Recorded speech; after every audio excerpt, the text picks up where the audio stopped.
Hi friends, welcome back to day to day schemes 501. మనకు AP ప్రభుత్వం ఉద్యోగులకు నారా చంద్రబాబు నాయుడు గారు అయితే మరో శుభవార్తను అయితే తెలియజేశారు. దాని గురించి అయితే మనం ఈ వీడియోలో డిస్కస్ చేద్దాం. అయితే వీడియో చూసే ముందు మన ఛానల్కి లైక్ చేసి సబ్స్క్రైబ్ చేసుకోండి. మనకు ప్రభుత్వం నుండి వచ్చే ప్రతి అప్డేట్ను కూడా మన ఛానల్లో అప్లోడ్ చేసి ఎప్పటికప్పుడు అయితే తెలియజేస్తూ ఉంటాను. ఇక ఈ వీడియోలోకి వెళ్తే, ఏపీలో కూటమి ప్రభుత్వం అధికారంలోకి వచ్చాక ఉద్యోగుల విషయంలో సీఎం చంద్రబాబు నాయుడు గారు అయితే సానుకూలంగా వ్యవహరిస్తున్నారు. అయితే ఇప్పటికే ఉద్యోగులకు సంబంధించిన పలు అంశాలపై పాజిటివ్ నిర్ణయాలు అయితే తీసుకుంటున్నారు చంద్రబాబు నాయుడు గారు. అయితే తాజాగా ఒక కీలక అంశంపై ఉత్తర్వులు అయితే ఇచ్చారు.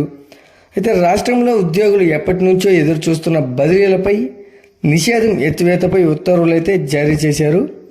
అయితే వీటిలో కొన్ని ఇబ్బందులు తలెత్తడంతో వాటిలో మరో మార్పునైతే ప్రకటించారు.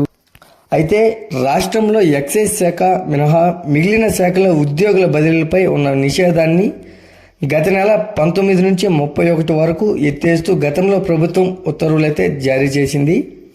అయితే పలు శాఖల్లో ఉద్యోగుల బదిలీలకు మార్గదర్శకాలు విడుదల చేయడంలో ఆలస్యం కావడంతో ఆ గడువును ఈ నెల మొదటి వారానికి పెంచారు.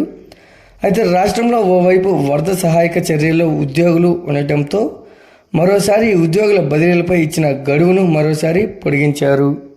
అయితే మనకు ఏపీలో ఎక్సైజ్ మినహా మిగిలి శాఖల్లో ఉద్యోగుల బదిలీలకు ఇచ్చిన గడువును ఈ నెల 22 వరకు పెంచుతూ ప్రభుత్వం అయితే ఉత్తర్వులు జారీ చేసింది. అయితే ఇప్పటికే పలు శాఖల్లో ఉద్యోగుల బదిలీలకు మార్గదర్శకాలు అయితే విడుదల కాగా, మిగిలిన శాఖల్లో బదిలీలకు ఆయా శాఖల మార్గదర్శకాలు విడుదల చేస్తున్నాయి. అయితే వీటి ప్రకారం ఈ నెల 22 వరకు బదిలీ ప్రక్రియ అయితే కొనసాగనుంది. అయితే అనంతరం సెప్టెంబర్ 23 నుంచి తిరిగి బదిలీలపై నిషేధం అమల్లోకి రానుంది. అయితే ఎక్సైజ్ శాఖకు మాత్రం ఈ నెల 30 వరకు బదిలీల గడువు అయితే పొడిగించారు.